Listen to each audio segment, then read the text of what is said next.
The Adventure of Wisteria Lodge. Chapter 1. The Singular Experience of John Scott Eccles. When I consult my notes, I find that this case occurred toward the end of March in the year 1892 on a bleak and windy day. While we were at luncheon, Holmes received a telegram and sent a brief reply. Though he said nothing of its contents, it was clear that the matter occupied his mind. For after the meal, he sat by the fire with his pipe between his lips, deep in thought, occasionally glancing at the telegram in his hand. Suddenly, with a mischievous glint in his eye, he turned to me. "I trust one may call you a man of letters without giving offense, Watson. Tell me, what does the word singular convey to you?" "Strange, unusual," I replied. He shook his head, unsatisfied. "Yes, but strange and unusual are inadequate," said he. "The word implies something tragic, something sinister. If you were to review your melancholy chronicles of human sorrow, you would observe that singular is very often associated with crime. Consider the trivial affair of the Red-Headed League. Singular from the beginning, and it led to a most audacious attempted robbery. Or take the case of the 5 orange pips. Singular indeed, and it unveiled a dreadful scheme of murder. Whenever I hear that word, I confess it sets my nerves on edge. Then you have encountered it again?" He read aloud from the telegram. "I have had a most incredible and singular experience. May I consult you? Scott Eccles, Charing Cross Post Office. Is the sender a woman or a man?" I asked. "A man, certainly. A woman would not have prepaid a telegram for consultation. She would have come in person. Will you see him? My dear Watson, you know how intolerably dull life has been since we secured the arrest of Colonel Carruthers. My mind, when left idle, is like a machine whose gears devour one another. The newspapers are monotonous. Crime has lost its boldness and imagination. Under such circumstances, how could I refuse even a trifling case? And if I am not mistaken, this gentleman may prove to be more than trifling." We heard cautious footsteps ascending the stairs. A moment later, a stout, white-mustached, solemn, and respectable-looking gentleman entered the room. His heavy features and faintly pompous manner seemed to summarize his entire existence. His spats and gold-rimmed spectacles proclaimed him conservative, orthodox, conventional, a model citizen. Yet his bristling hair, flushed cheeks, and agitated demeanor suggested that whatever singular experience he had endured had shaken him profoundly. He plunged into the matter without preamble. "Mr. Holmes, something exceedingly strange and most unpleasant has happened to me," he began. "Never in my life have I been placed in such a position. It was utterly improper, utterly disgraceful. There must be an explanation." He seemed to swell with indignation. Holmes responded in a soothing tone. "Pray be seated, Mr. Scott, Ecclesiastes. First, may I ask why you have come to me? It would seem that the matter has not yet attracted the attention of the police. But once you hear what has occurred, I cannot believe you would remain inactive. To be frank, I have never cared for private detectives, yet your reputation. I understand. And why did you not come at once?" Holmes glanced at his watch. "It is now 2:15. You sent your telegram at 1. Yet from your appearance, I should say you have been in considerable distress since you left your bed this morning." The man adjusted his uncombed hair and touched his unshaven chin. "You are quite correct, Mr. Holmes. I had no leisure to think of my appearance. My only wish was to escape from that house. Before coming here, I made several inquiries, hence the delay. The estate agent assured me that Mr. Garcia's rent had always been paid punctually and that there was no irregularity concerning Wisteria Lodge." Come, sir," Holmes said with a smile. "You, like my friend Watson here, begin at the end of your narrative. Pray compose yourself and relate events in their proper order. Only then may I understand what drove you." Hair unbrushed, boots unfastened, waistcoat awry, to seek my assistance. Our visitor cast upon us a look of wounded dignity. "I am aware that what I have to relate is deeply unpleasant, Mr. Holmes," said he. "Never in my life have I endured such circumstances. I shall recount every singular detail faithfully. When you have heard me, I am confident you will pardon my present disarray." He had scarcely begun when there was a disturbance outside, and Mrs. Hudson ushered in two solid, serious-looking gentlemen. One we knew well, Inspector Gregson of Scotland Yard, energetic, courageous, and competent in his way. After shaking Holmes's hand, he introduced his companion, Inspector Baines of the Surrey Constabulary. "My colleague and I have been following a trail which has led us here, Mr. Holmes," said Gregson, casting a keen, hound-like gaze at our visitor. "You are Mr. John Scott Eccles of the Popham family?" "I am." "We have been seeking you since morning." "You traced him by the telegram," Holmes observed. "Precisely, Mr. Holmes. We picked up the scent at the Charing Cross post office." "But why are you seeking me? What do you want of me?" cried Eccles.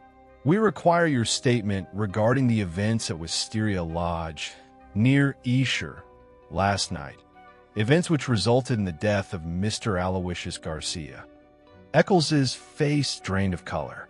"His death? You say he is dead?" "Yes, sir." "How did it happen?" "An accident." "No, a clear case of murder." "Good heavens! This is dreadful. You do not mean to suggest that I am suspected?" "A letter written by you is found in the deceased gentleman's pocket. According to it, you were to spend last night at his residence." "That is correct. I did stay there." "Indeed you did?"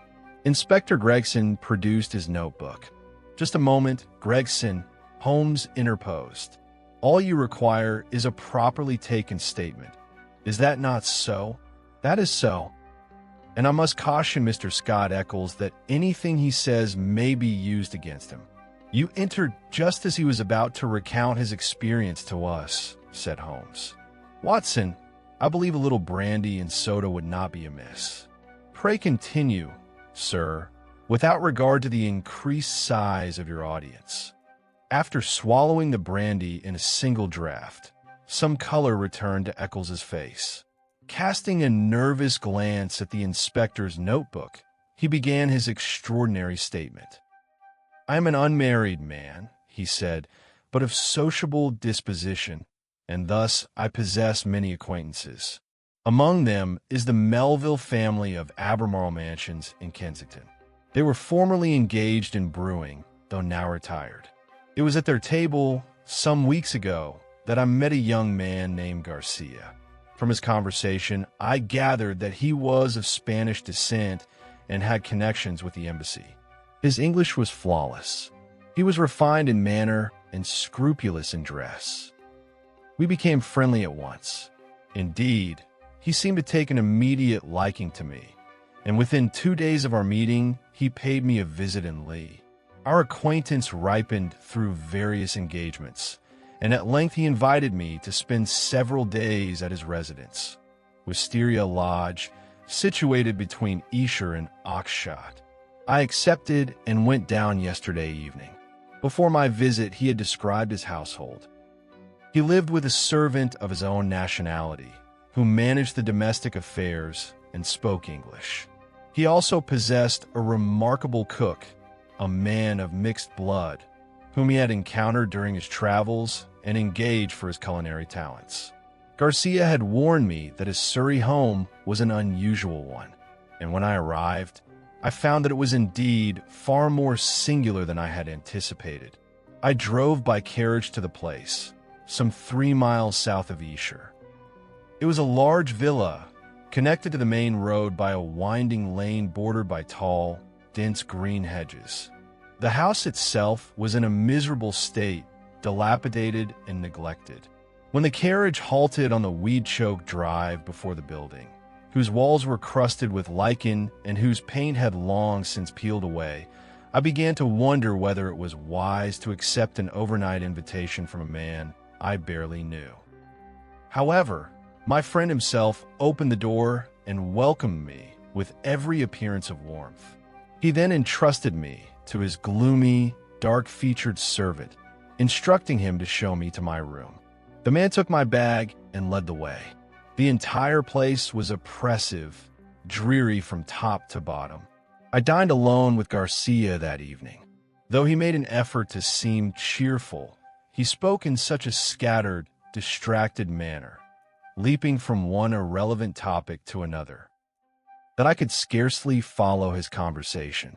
He continually drummed his fingers upon the table, bit his nails, and made other restless gestures that betrayed his anxiety. The meal itself was poor, and the service no better. The servant, who never uttered a single word, stood beside us like a shadow, which did nothing to improve the atmosphere. I assure you that throughout the night, I could think of little else but how I might invent an excuse to return to Lee. There is one incident which did not strike me as important at the time, but which now occurs to me as possibly connected to your investigation. Toward the end of the meal, the servant handed my friend a note. After reading it, Garcia became even more absent-minded and strange. He abandoned his forced attempts at conversation and began lighting cigarette after cigarette. He seemed lost entirely in his own thoughts, yet he said nothing to me of what the note contained. At about 11 o'clock, I was glad enough to retire to my room. Sometime later, Garcia appeared at my door in the darkness and asked whether I had rung the bell. I told him that I had not. He apologized for disturbing me at such an hour and withdrew. I then fell asleep and slept soundly until morning. And now we come to the most important part of my story. When I awoke, the room was bright with daylight. I looked at my watch and found it was nearly 9. I had specifically instructed them to wake me at 8, and I was genuinely astonished by such negligence. I rose at once and rang the bell, but the servant did not appear.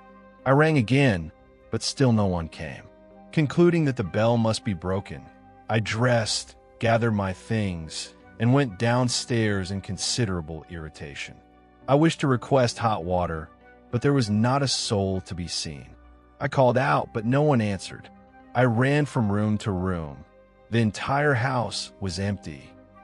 The night before, Garcia had shown me his bedroom. I went to it and knocked, but there was no reply. I turned the handle and entered. The room was vacant, and the bed had not been slept in. At that moment, I was certain. There was no one in the house. The foreign host, the foreign servant, and the foreign cook had all vanished in the course of a single night. Such was the conclusion of my stay at Wisteria Lodge.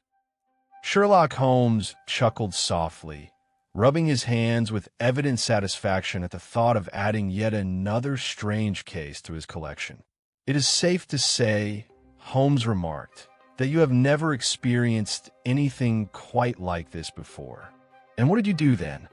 I was furious. My first thought was that I had been made the victim of some idiotic prank. I collected my belongings, slammed the door behind me, and set off on foot toward Esher, bag in hand. I went straight to Allen Brothers, the principal estate agents in the village, and learned that the villa I had stayed in was rented through them. For a moment, I suspected that the whole affair had been arranged to entrap me, so that the rent might be forced upon me. It was the end of March, and the quarterly payment was due. But that theory proved impossible. The agent assured me the rent had been paid in advance. From there, I went into town to the Spanish embassy, but they had never heard of such a man. I then visited Mr. Melville, who had introduced me to Garcia, but unfortunately he knew him no better than I did. At last, when you replied to my telegram, I came here at once, for I knew you to be a man consulted in difficult matters. Yet, Inspector, from what you said upon entering this room, I gather that the affair has ended in a most tragic manner. I assure you that everything I have told you is the complete truth, and that beyond these facts, I know nothing whatever of this man's fate. I am prepared to do anything required of me in order that justice may be done."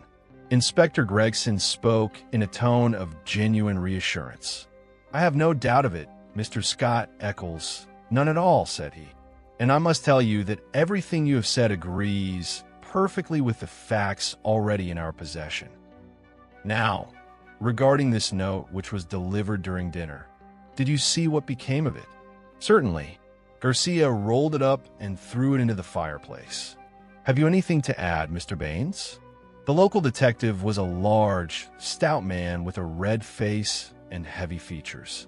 Were it not for the bright, sharp eyes that glittered between his folds of cheek and brow, his appearance would have been almost grotesque.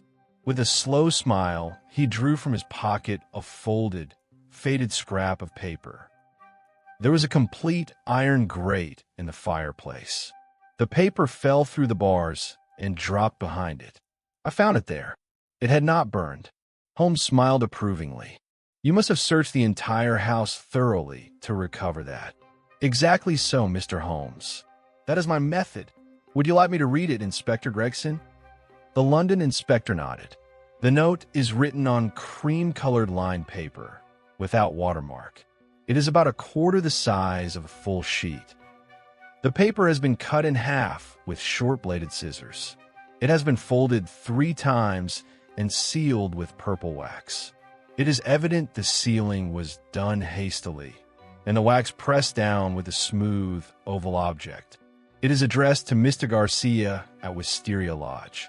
It reads, 'Our own colors, green and white. Green open, white closed. Main staircase, first corridor, 7th on the right, green baize. Urgent, D.'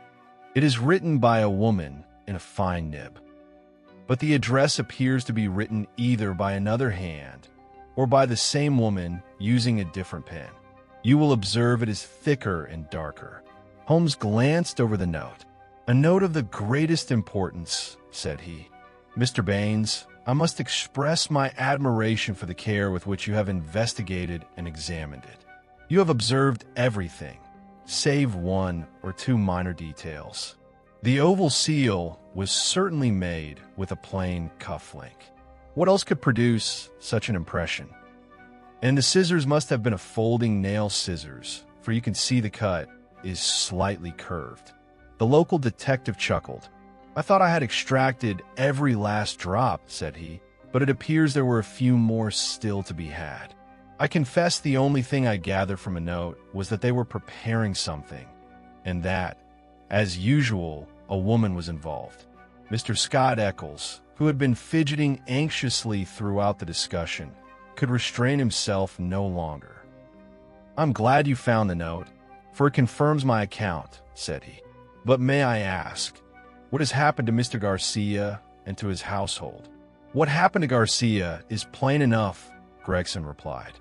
"He was found dead this morning on Oxshot Common, about a mile from his house. His skull had been crushed by a sandbag or something similar. The blow did not cut or wound, it crushed.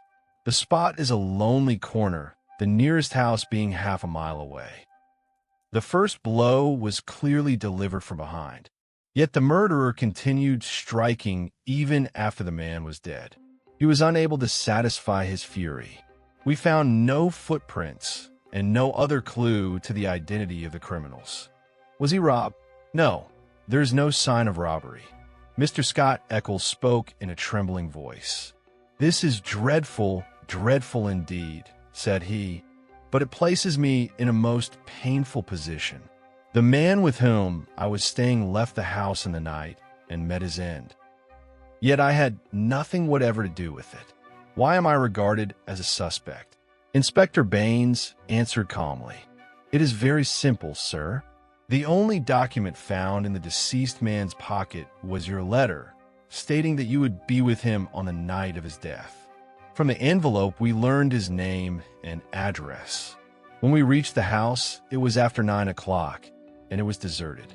I telegraphed Inspector Gregson in London to trace your movements while I searched Wisteria Lodge.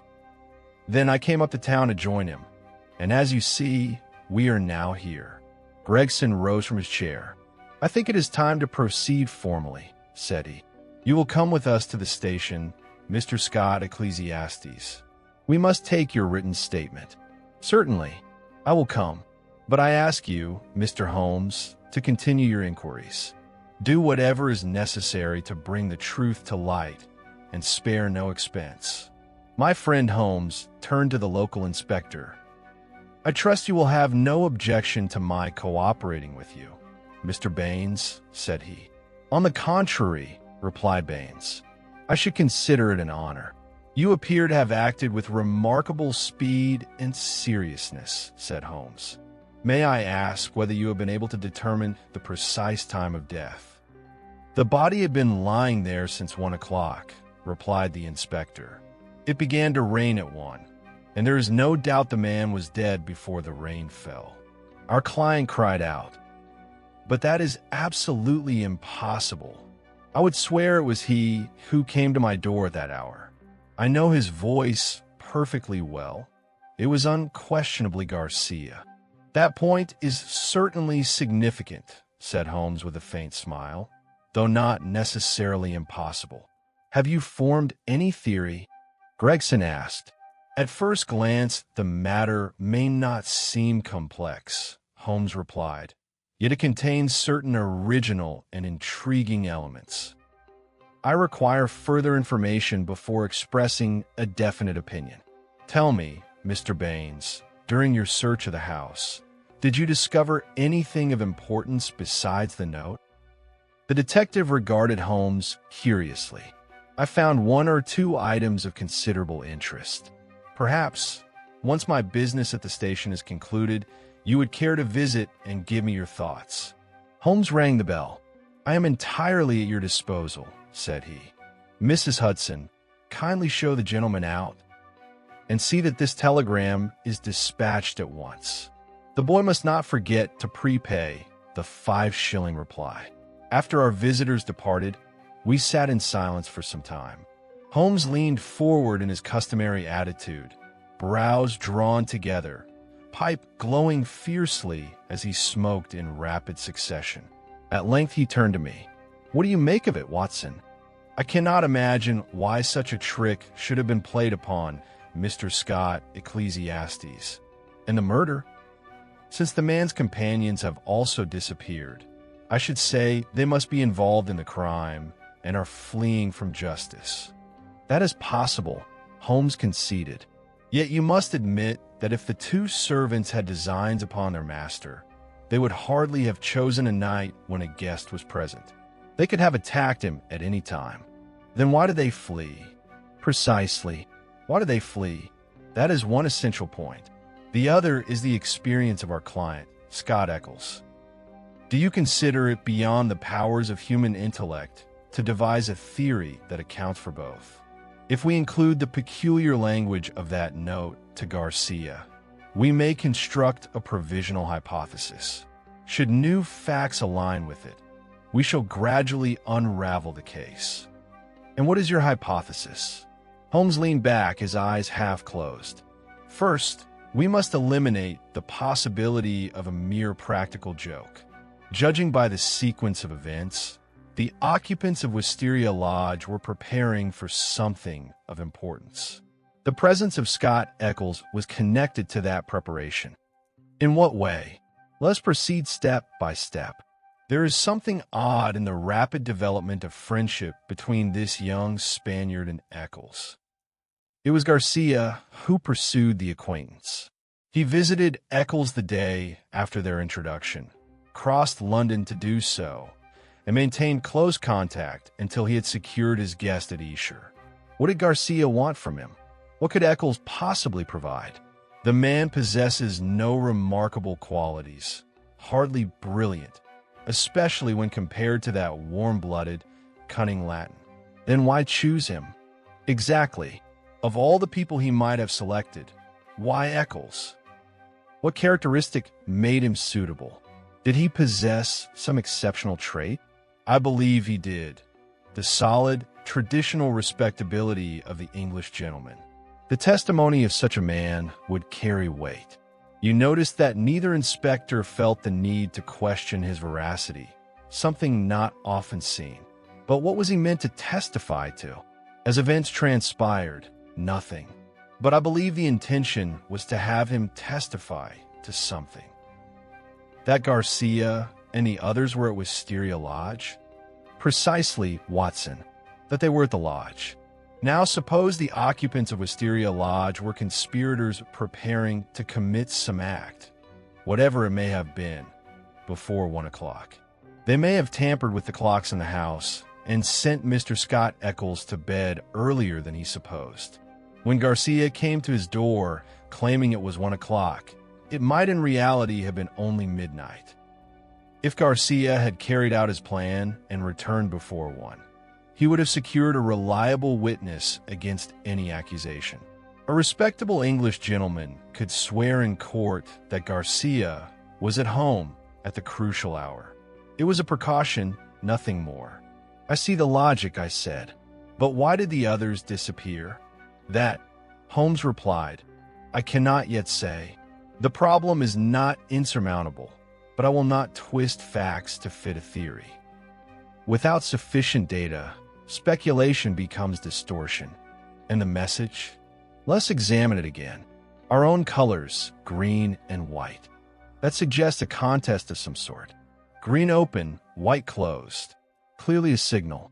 Main staircase, first corridor, 7th on the right, green baize.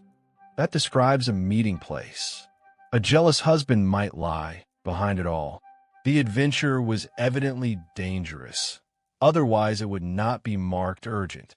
And the initial D may be a clue. He was Spanish, I suggested. Might D stand for Dolores? It is a common Spanish name. A clever guess, my dear fellow, but impossible. A Spaniard writing to another Spaniard would write in Spanish. The note was unquestionably written by an Englishwoman.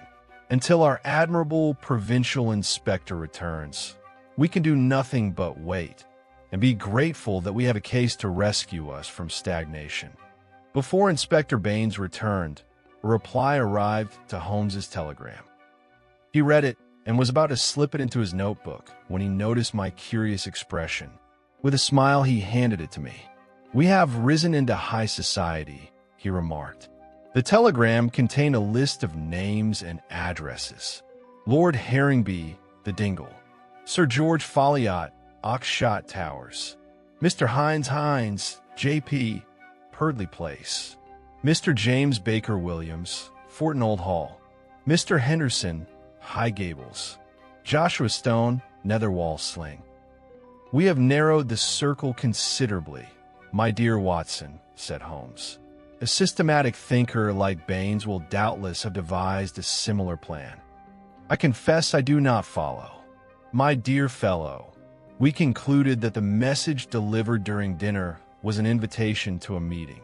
If we are correct, Garcia would need to ascend the main staircase and proceed to the 7th door along corridor. The house described must therefore be of considerable size. It must also lie within 2 or 3 miles of Oxshott, for Garcia calculated he could go there and return before 1 o'clock. Remember, his guest could only testify that Garcia was home until 1. If he returned later, Mr. Scott Eccles' evidence would be worthless. As there are few houses of that size in the vicinity of Oxshott, I telegraphed the estate agent mentioned by Scott Eccles and requested a list of substantial residences nearby. Here it is. The tangled thread we hold must lead to one of them. It was nearly 6 o'clock when, accompanied by Inspector Baines, we arrived in the pleasant Surrey village near Esher. Holmes and I had come prepared to remain the night. We secured comfortable quarters at the Bull and then set out with the detective for Wisteria Lodge. It was a cold, dark evening in March. Rain and a bitter wind lashed against our faces as we made our way toward the tragic destination that awaited us. Chapter 2. The Tiger of San Pedro.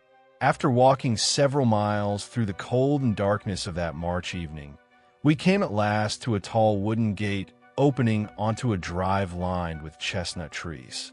Advancing along the winding, shadow-choked path, we reached the house, a black mass against the night. A faint glimmer of light seeped from a window to the left of the door. "There's a constable inside," said Baines. "I'll tap on the window." He crossed the lawn and rapped against the glass. Through the misted pane, I saw a man leap from his chair in alarm, and a shrill cry followed. Moments later, the door opened, and a policeman stood before us, pale as chalk and breathing heavily. The hand that held the candle trembled violently. "What's the matter, Walters?" Baines demanded sharply. The man wiped his brow with a handkerchief and exhaled deeply. "I'm glad to see you, sir. It's been a long night. I fear my nerves have suffered." "Nerves, Walters? I was unaware you possessed any." "Begging your pardon, sir, but I'm alone here in this desolate house. And then there's that thing in the kitchen. When you knocked, I thought it had come back." "Come back? What had?" "The devil himself, sir. At the window." "What was at the window?" "It was about 2 hours ago. Dusk had just fallen. I was sitting in that chair reading when I happened to glance up, and there was a face staring in at me. God help me, sir, such a face. It will haunt my dreams." "Really, Walters? That language ill becomes a police officer." "I know, sir, but it unsettled me. The face was neither black nor white. It had a queer color like milk poured over clay, and it was twice the size of yours, sir. The eyes bulged, and the teeth shone like those of some hungry beast. I froze where I sat, holding my breath until it vanished. Then I ran outside and searched the bushes. Thank the Lord, there was no one there. If I didn't know you for a steady fellow, Walters, I'd strike your name off the list after such a tale. Even if it were the devil himself, you ought not to be relieved at letting him escape. Are you certain it was not a trick of your imagination?" Holmes had already switched on his small pocket lantern and was examining the grass. "That will be easy enough to determine," said he. "The fellow wears a size 46 boot, I should say. A giant of a man. And where has he gone?" "Through the shrubbery and out to the road."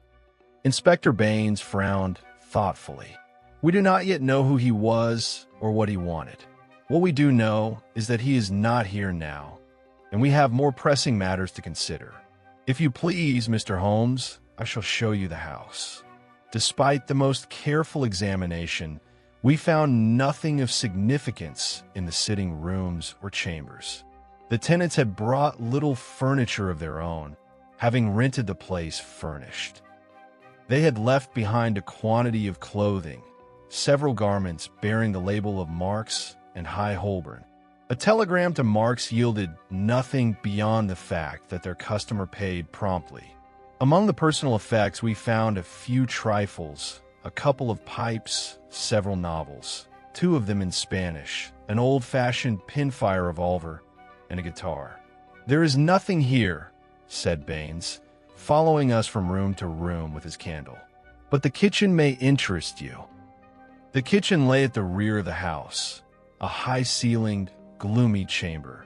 In one corner was a wicker pallet, evidently the cook's bed. On the table stood the remains of last night's meal, half-eaten dishes and soiled plates. "Now look at this," said Baines. "What do you make of it?" He held the candle toward a strange object behind the cupboard. It was so shriveled and discolored that its nature was not immediately apparent. It resembled a small, blackened figure. Perhaps a mummified child, perhaps a distorted monkey. I cannot decide whether it was human or animal. Around its middle were 2 rows of small white shells. Holmes bent over it. "Very interesting, exceedingly interesting," he murmured. "Anything more?"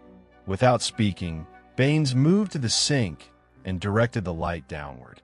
There lay the body and severed limbs of a large white bird, feathers still clinging to it. "A white rooster," said Holmes, pointing to the comb upon the severed head. "We are indeed dealing with a most singular case." But Inspector Baines had reserved the most sinister exhibit for last. From beneath the sink, he produced a zinc pail containing a quantity of blood. Then he indicated a tray upon the table, scattered with small, charred fragments of bone. Something was killed and burned here. We found these in the kitchen grate. A doctor who examined them this morning assures us they are not human. Holmes smiled and rubbed his hands together. I must congratulate you, Inspector. It is rare to encounter a case so varied and instructive. If I may say so, your abilities exceed the station in which you are placed. Baines's eyes gleamed. You are kind, Mr. Holmes. In the provinces, one rarely has the opportunity to prove oneself. This case is such an opportunity. I hope I shall do it justice. What do you make of the bones? They appear to belong to a lamb, or perhaps a kid. And the white rooster? Interesting, Mr. Baines. Highly interesting. I can recall no parallel. Yes, sir.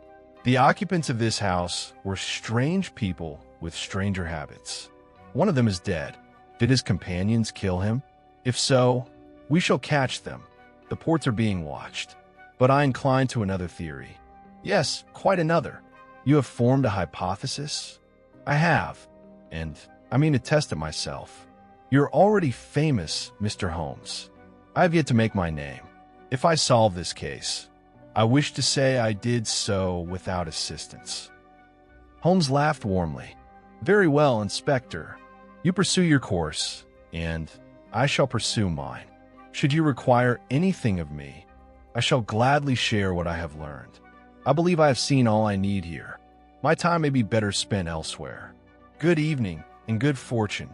From certain subtle signs in Holmes's manner, signs only I could interpret, I knew he was on a scent. Though outwardly calm, there was a spark in his eyes that betrayed suppressed excitement. He had found something. Of that I was certain. Yet, true to habit, he said nothing, and I, equally true to mine, asked nothing. It was enough to accompany him in the chase and to assist without disturbing the delicate workings of his mind. In due time, I knew all would be revealed. I chose to wait. Alas, the waiting seemed fruitless. Days passed, and Holmes appeared to take no decisive action. One morning he went into town and later mentioned, almost casually, that he had visited the British Museum. Apart from that excursion, he spent his time wandering alone through the countryside and conversing with locals about village gossip. A week in the country will do you good, Watson, he remarked. There is nothing like observing the fresh shoots upon the hedgerows and the tassels of the hazel trees. With a small spade, a tin box, and a basic manual of botany, one may learn a great deal. He carried such implements on his rambles, yet returned each evening with little more than a few specimens of plant life. We encountered Inspector Baines once or twice during our walks. He greeted Holmes with a broad smile, his red face creasing in folds, his eyes sparkling. Though he spoke little of the case, it was evident he was not dissatisfied with the progress of his investigation. Yet 5 days after the murder, I confess I started in surprise upon seeing the morning newspaper. A bold headline proclaimed, "The Oxshott Mystery Near Solution. Suspect Arrested." Holmes sprang from his chair. "Good heavens," he cried. "You do not mean to say that Baines has caught his man?" "It would appear so," I replied and read aloud. "Late last night, the arrest of a suspect in the Oxshott murder caused considerable excitement in Esher and the surrounding district. Readers will recall that Mr.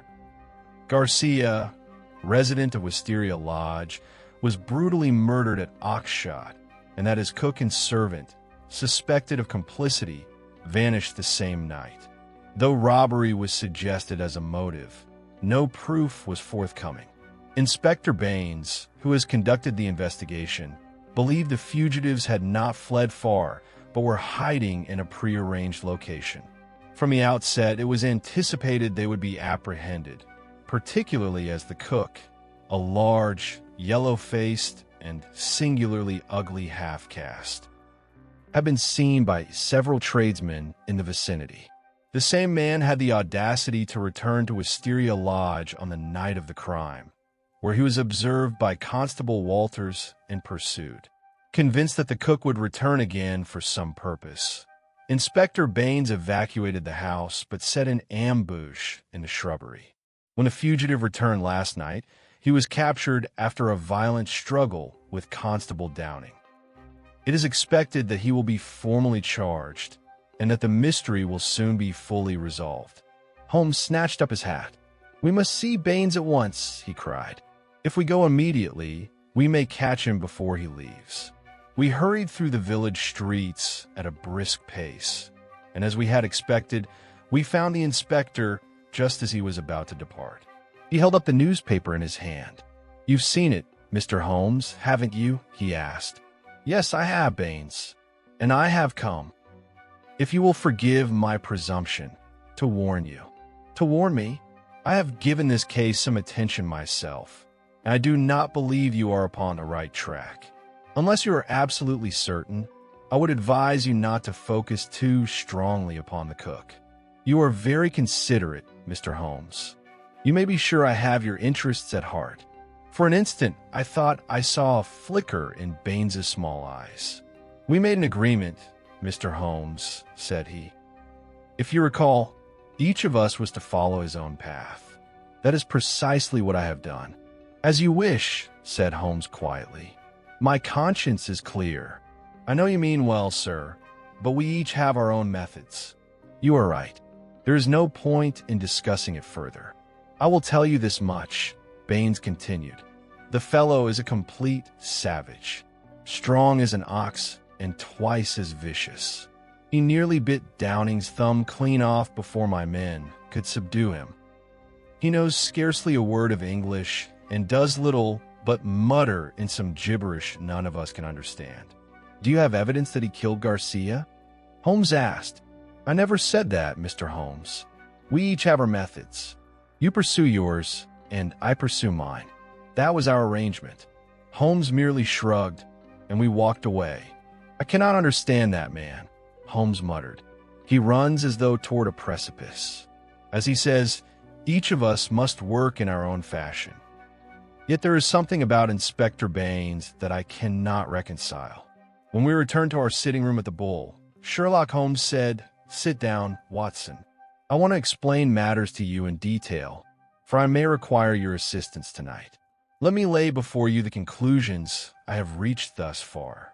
In truth, the general outline of events is already clear enough, but our knowledge is still insufficient to secure arrests. There remain gaps, critical ones, that must be filled. Let us return to the note delivered to Garcia during dinner. We must set Baines's theory aside. The servants cannot have played the principal role in Garcia's death, because it was Garcia himself who ensured that Scott Eccles came to the house that night. He did so, plainly, in order to have a witness who could swear he was at home. That alone tells us much.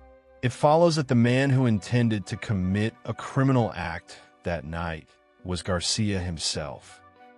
I use the word criminal deliberately, for only one who anticipates wrongdoing would take the precaution of securing an alibi in advance. Then who killed Garcia? Obviously, the person whom Garcia intended to harm. Up to this point, I am certain we are upon solid ground.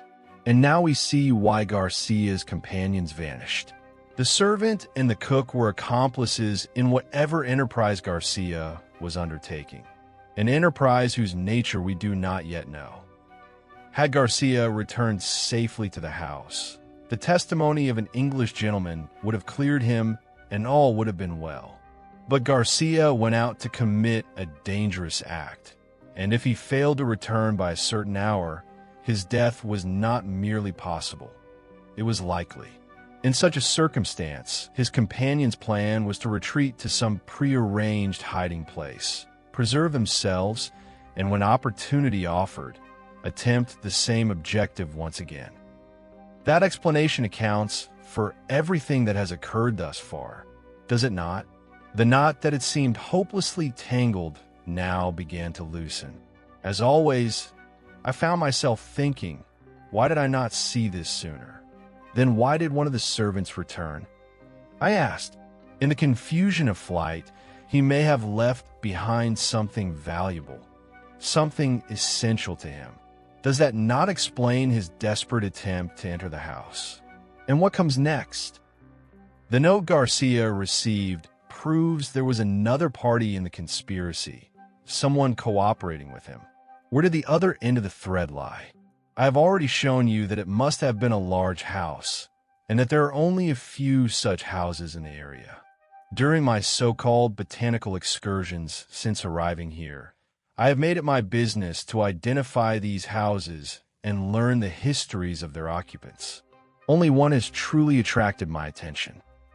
High Gables, the celebrated old Jacobean manor, situated a mile beyond Oxshott, scarcely half a mile from the murder site. The other houses are inhabited by dull people who avoid all adventure.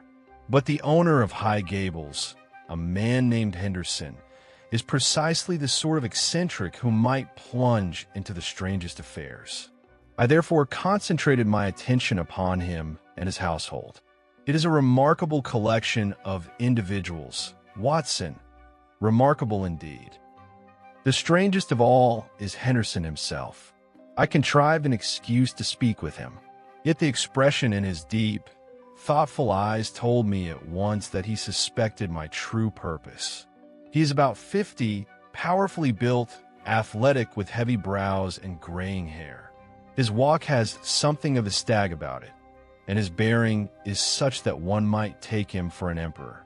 Beneath that impassive face lies a man who loves domination, violent, savage, quick to anger.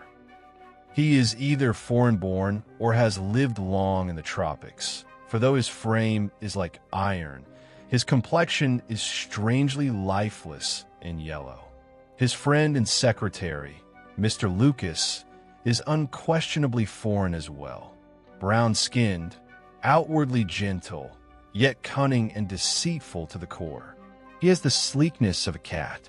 He hides poison behind honeyed words.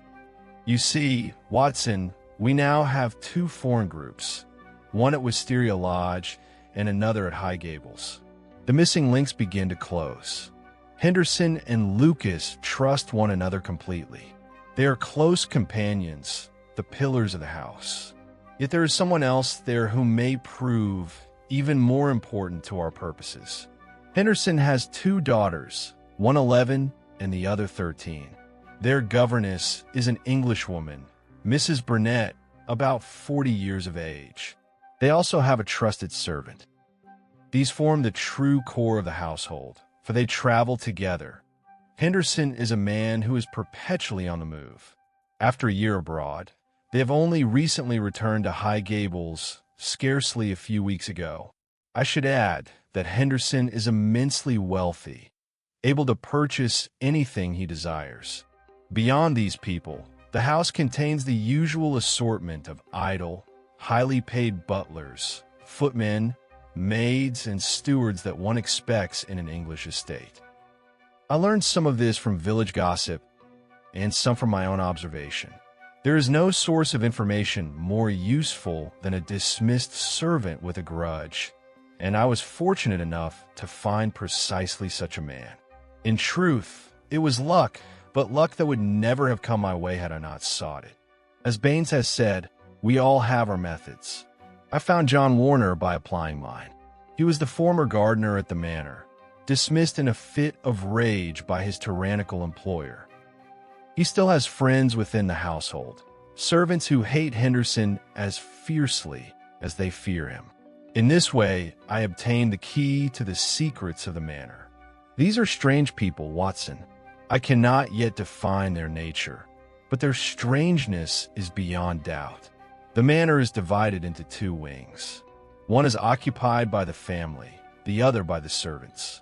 There is no connection between the two, except through a single door, and even that is used only by Henderson's personal manservant, who carries food and necessities between them. Henderson's daughters and their governess never set foot beyond the garden. Henderson himself never walks alone. His dark secretary clings to him like a shadow. The servants believe the man is afraid, afraid of something. Warner says Henderson sold his soul to the devil for money and now lives in terror of the day the devil will come to claim it. No one in the surrounding district knows where the family came from, nor what their past may have been. They're wild people. Henderson has twice attacked others with his whip and escaped prosecution only by paying large sums of money. In light of all this, we may reach a conclusion. The note sent to Garcia was written by someone inside that strange house, urging him to proceed with a plan already set in motion. Who wrote it? A woman within the manor. Therefore, it must have been the governess, Mrs. Burnett. Every line of reasoning points to her. We must proceed on that assumption. And I should add that given her age and character, the idea of a romantic attachment between her and Garcia may be dismissed. If Mrs. Burnett wrote the note, then she was Garcia's accomplice and ally. Now consider what her reaction would be upon hearing of Garcia's death. If Garcia died while committing a crime, she must remain silent. But she would also continue to nurture hatred toward those who killed him, and she would watch for an opportunity to assist those who seek revenge. I thought at first to speak with the woman and enlist her aid. Unfortunately, that is impossible. No one has seen Mrs. Burnett since Garcia's death. She has vanished from the household since that night. Is she still alive? Was she killed on the same night as Garcia? Or has she been imprisoned? That is what we must discover. You can see, Watson, the difficulty of our position. We possess no evidence sufficient to secure arrests. If these men were brought before a magistrate, my theory might be dismissed as pure imagination. The woman's disappearance may mean nothing, Holmes continued, for in such a peculiar household it would not be remarkable if someone were not seen for a week. Yet on the other hand, her life may be in danger. The only thing I could do was to leave Warner standing guard at the gate to keep the house under observation. We cannot allow this to continue. If the law will do nothing, then we must risk ourselves and act. And what do you propose? I asked. I know the woman's room. From the roof of the cottage, we can reach her window. I propose that we go there tonight and attempt to solve this mystery ourselves. I confess the suggestion did not appeal to me. The thought of breaking into an ancient house steeped in menace, inhabited by strange and dangerous people, reeking of murder, was enough to dampen my enthusiasm. Yet there was something in Holmes's calm logic, in the cold certainty of his deductions, that made refusal impossible. It seemed there was no other way if we were ever to reach the truth. Without a word, I clasped his hand. I had accepted, but, as it happened, we were spared the adventure we had anticipated. It was about 5 o'clock. Long shadows, harbingers of the cold March night, had only just begun to stretch across the village when a villager burst into the room, breathless with excitement. "They've gone, Mr. Holmes. They left on the last train. The woman managed to escape. She's in the carriage outside." "Splendid, Warner!" Holmes cried, springing to his feet. "The gaps are closing quickly, Watson." In the carriage sat a woman who looked as though she had been shattered by some terrible ordeal. Her hooked nose and hollow cheeks bore the unmistakable marks of recent suffering. There was a vacant, indifferent look about her. Her head drooped forward as she sat motionless. Yet when she raised her eyes and stared at us dully, we saw that her pupils were mere dark points swimming in a misty gaze. She had been drugged. There could be no doubt of it. Warner, the dismissed gardener of the manor who had been spying for us, spoke eagerly. "I was keeping watch at the gate, just as you instructed," said he. "When I saw the carriage leave, I followed it all the way to the station. The woman was like a ghost, but as I tried to force her onto the train, she came to herself and began to struggle. They attempted to drag her aboard, but she fought on. With my help, she broke free, and we immediately took a cab and came straight here. I shall never forget the expression on that yellow-faced devil's features when I pulled Mrs. Burnett into the carriage. He was raging like a madman. We carried the woman upstairs. After several strong cups of coffee, the effects of the drug began to fade. Holmes had sent for Baines as well, and we explained the situation quickly. The inspector, in his calm manner, clasped Holmes's hand. "You have found the evidence I required," said he. "I've been on the same track from the beginning." "What? You two were pursuing Henderson?" Holmes exclaimed. "Why should that surprise you, Mr.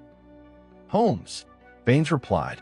"While you were hiding behind the shrubbery at High Gables, I was watching you from the branches of a tree. The only question was which of us would reach the necessary proof first. Then why did you arrest that half-caste?" Baines chuckled. "I realized that Henderson knew he was suspected. As long as he felt danger near, he would sit tight and do nothing. So I arrested the half-caste, though I knew him to be innocent, so that Henderson would feel secure. I was certain that once he believed himself safe, he would act, and that would give us a chance to reach Mrs. Burnett." Holmes laid a hand upon the inspector's shoulder. "You will go far in your profession," said he, "for you possess instinct and insight." Baines flushed with pleasure. "I had a plainclothes officer stationed at the railway for a week. Wherever the people of High Gables went, he was to follow. When Mrs. Burnett escaped, Henderson must have found himself in a difficult position. But since your man secured her, all is well. Without her statement, we cannot arrest him. We must take her evidence at once." Holmes looked down at the governess. "Every minute she recovers further," said he. "Tell me, Baines, who is this man Henderson?" "Henderson," said the inspector slowly, "is in truth Don Mario, the man once known as the Tiger of San Pedro." The Tiger of San Pedro. In an instant, the man's history sprang to life within my memory. He was that infamous tyrant, one of the most brutal and shameless dictators ever to seize power under the pretense of civilization. For 10 or 12 years, this bold, energetic, ruthless creature had ruled his terrified people with absolute cruelty. His name throughout Central America had become synonymous with the very word terror. At last the people rose against him. Yet he was as cunning as he was savage. Realizing that his downfall was near, he secretly loaded his treasure aboard a ship with the help of his loyal followers. When the rebels stormed the palace the next day, they found it deserted. The dictator had fled with his horde, his 2 children, and his secretary. From that day onward, he vanished, and European newspapers frequently speculated as to his identity and whereabouts. "Yes," said Baines, "he is Don Mario, the Tiger of San Pedro himself. And if you examine the note, Mr. Holmes, you will see that the colors of San Pedro are precisely as stated, green and white. I traced the trail of his ship through Paris, Rome, Madrid, and Barcelona, where it docked in 1886. There were those who hunted him for revenge, but until recently they could not find him. They found him a year ago," said Mrs. Burnett suddenly. She had raised herself and listened with fierce attention. "They tried to kill him once, but failed. And now Noble Garcia has died for the cause. Yet that devil still lives. Someone else will try again. If not one, then another, until justice is done. Of that I am as certain as I am of my own breath." Her thin hands clenched. The hatred burning within her seemed to give color to her exhausted face. "How did you come to be involved in this affair, Mrs. Burnett?" Holmes asked. What connection could an Englishwoman possibly have with such an attempt at murder? "When there is no other road left to justice, one takes whatever road remains," she replied. "What can English law do for the rivers of blood that flowed in San Pedro, or for a shipload of treasure stolen by that man? To you, these crimes may seem as though they were committed on another planet, but to us they were real. We live them. There has never been another like Juan Murillo. How can his victims rest while they still whisper vengeance, vengeance from their graves? You are justified, said Holmes. I have heard of his cruelty. But what did he do to you? I shall tell you everything. This monster would murder any man who might one day become a rival. My husband was the English consul in San Pedro. My true name is Signor Victor Durando.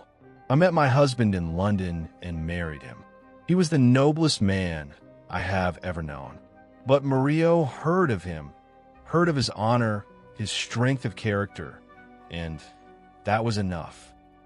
He summoned him on some false pretext and had him executed. My husband must have sensed what awaited him, for he did not take me with him. Thus I was spared death. Yet after killing him, Murillo seized our property, and I was left penniless. Then the dictator was overthrown and fled, as you have said. But after the countless men he tortured and slaughtered, after all the lives he extinguished, such a man had no right to walk beneath the sun. Secret societies were formed to avenge him. Their members swore never to abandon their cause until Murillo was dead. When we discovered that he lived under the name of Henderson, it fell to me to infiltrate his household and keep the others informed of his movements. As the governess of his children, I could do this. He never suspected that the woman who smiled across the dinner table had once been the wife of the man he murdered in cold haste. I taught his daughters, smiled at him daily, and waited for the appointed day. After the failure of the attempt in Paris, Murillo moved repeatedly across Europe in order to evade pursuit. At last we came here, to this house which he had purchased upon his first arrival in England. But even here there were those waiting for justice. Garcia, the son of San Pedro's former spiritual leader, had been waiting with two companions, men of the people, for Murillo to return. All three burned with the fire of vengeance. By day it was impossible to act, for Murillo never relaxed his precautions and never let Lucas, Lopez, as he was called in the days of power, leave his side. But at night Murillo slept alone and was therefore more vulnerable. On a night agreed upon in advance, I sent my friend the final instructions. This was necessary, for Murillo was always alert and slept each night in a different room. I would see that certain doors were left unfastened. A green or white light in the window facing the road would signal whether the moment was favorable or whether the attempt must be delayed. But things did not go as we had planned. Somehow Lopez, Murillo's secretary, had become suspicious of me. He crept up behind me, and the instant I had written the note, he sprang upon me. Murillo, and he dragged me to my room and accused me as a traitor. If they had been sure they could do so safely, they would have driven a knife into my heart then and there. After a long argument, they decided it would be too dangerous to kill me, but they were determined to be rid of Garcia forever. They gagged me, and Murillo twisted my arm until I gave him Garcia's address. I swear to you, had I known what they meant to do to Garcia, I would have let them tear my arm from its socket rather than reveal it. Lopez added the address to the note I had written, sealed it with a cufflink, and sent it off with the servant Jose. I did not know exactly how they killed Garcia, but I'm certain Murillo did it himself, for Lopez remained behind to guard me. I imagine he lay in wait behind the bushes where the footpath bends and struck Garcia from behind. At first they meant to let Garcia enter the house and then kill him as a common burglar. But they realized that a police investigation might expose their true identities, and then they would become targets once more. Still, they were determined to kill him, for his death would serve as a warning to the others who hunted them.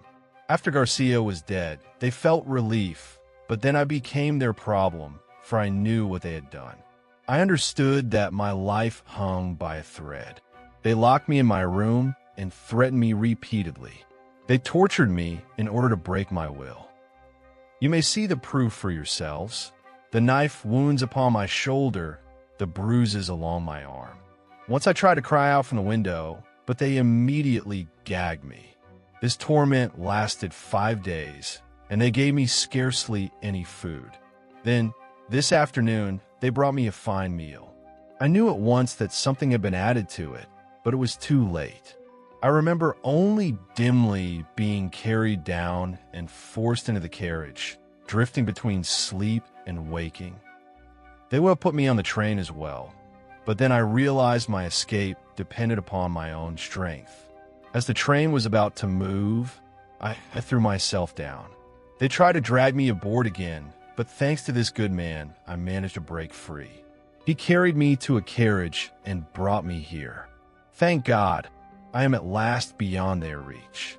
We listened in silence, giving the woman our full attention. When she finished, Holmes spoke at last, nodding gravely. "The police aspect of the matter is concluded," said he. "Now comes the legal one." "You are right," I said. "A capable solicitor might argue self-defense. The men may have committed 100 crimes in their past, yet they will stand before the courts for this one alone." "Oh, come now," Baines replied with satisfaction. "Surely justice cannot be so blind. Self-defense is one thing. Lying in ambush and murdering a man in cold blood is quite another. Do not worry. We shall see the people of High Gables convicted beyond any doubt." Yet the Tiger of San Pedro did not meet his deserved punishment so easily. Murillo and his companion entered a lodging house in Edmonton Street by the front door, slipped out by the rear, and emerged at Curzon Square, thereby shaking off the man who pursued them. From that day onward, no one in England ever saw those cunning and audacious fugitives again. 6 months later, the Marchioness of Montalva and her secretary, Senior Rully, were found murdered in their room at the Hotel Escurial in Madrid. It was concluded that nihilists were responsible, but the murderers were never identified. When Inspector Baines paid a visit to our rooms in Baker Street, he carried a newspaper bearing the dark, sly face of the secretary, and beside it the heavy-browed, black-eyed features of the other victim. We could no longer doubt that justice, though delayed, had been done at last. That evening, as Holmes smoked his pipe, he remarked, "This case was a complete tangle, my dear fellow. I doubt you will be able to write it in the neat, simple fashion you prefer. It was an adventure stretching across 2 continents, involving 2 mysterious groups. And, as if that were not enough, our respectable friend Scott Eccles was swept into the affair as well. Garcia must have been a man of careful planning and sound precautions, for he even involved Eccles to secure himself. That we were able to reach the truth without losing our way among so many possibilities and such twisted paths, especially with the aid of our valued colleague Inspector Baines, is truly commendable. Is there any point in the case which still puzzles you?" "There is," I admitted. "Why did that half-caste cook return?" "It must have been for that strange object in the kitchen. The man was a primitive native from the forests of San Pedro, and that thing we saw was doubtless his idol. When he and his companion hid at the prearranged refuge, perhaps with other allies as well, his friend likely tried to persuade him not to return. But the half-caste, driven by superstition, was determined to reclaim what he considered sacred. When he returned the next day, Constable Walters noticed him. He managed to wait 3 more days, but could resist no longer and return again. Inspector Baines acted wisely. He took precautions before I did, and he understood the importance of that object. That is why he laid an ambush for the cook's return. Is there anything else you do not understand, Watson? The dismembered bird, the bucket of blood, the burnt bones, what was the secret of that dreadful kitchen?" Holmes smiled and opened his notebook. I devoted my morning at the British Museum to that very question. From Eckermann's Voodooism and Negro Religions, I copied the following passage. "The followers of the Voodoo faith, when about to undertake a serious enterprise, invariably offer sacrifice, lest they incur the wrath of their angry gods. In rare instances, the sacrifice is a human being whose flesh is later eaten. More commonly, however, a white rooster is torn apart alive, or a goat is slaughtered and its body burned. You see, our savage friend merely performed the rites of his religion. Strange though it may seem, that is the explanation. As he closed the notebook, he added, "And yet it is worth remembering, Watson, that between the singular and the horrible there lies but a single step.